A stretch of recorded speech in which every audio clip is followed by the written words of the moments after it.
என்ன பார்க்க போகிறோம் அப்படின்னா ஹேண்ட் கர்ச்சீப் எப்படி தைக்கிறதுங்கிறத பார்க்க போகிறோம். ஃபஸ்ட்டு என்ன பண்ண போகிறோம் அப்படின்னா, ஃபஸ்ட் லைட்டாக மடக்கிக்கோங்க. இப்படி மடக்கிக்கிட்டு அப்புறம் ரிட்டன் இன்னொருக்கா மடக்கிக்கோங்க. இப்படி மடக்கிட்டு இப்போ நம்ம அது மேலே தையல் தைக்க போகிறோம். இப்படி வச்சுட்டு அப்படியே அது மேலே தையல் போட ஆரம்பிச்சிருங்க. மெதுவாக ஸ்ட்ரெயிட்டாக தையல் போடணும். ஒரு சைடு நம்ம தையல் போட்டாச்சு, அடுத்தது அடுத்த பக்கம் திருப்பி தைக்கணும். அப்படியே ஸ்ட்ரெயிட்டாக தையல் போடுங்க.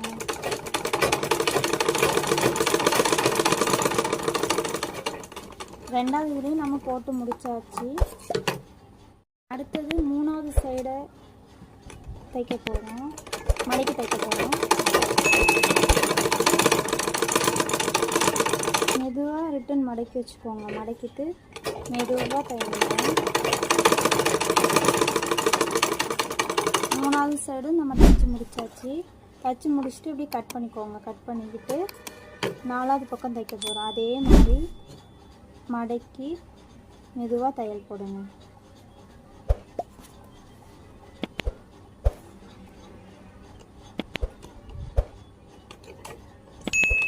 பொறுமையாக தையல் போடுங்க, அவசரம் கிடையாது. ஒரு 4-5 கர்ச்சீப்கிட்ட செஞ்சிட்டிங்கன்னா உங்களுக்கு ஈஸியாக வந்துடும்.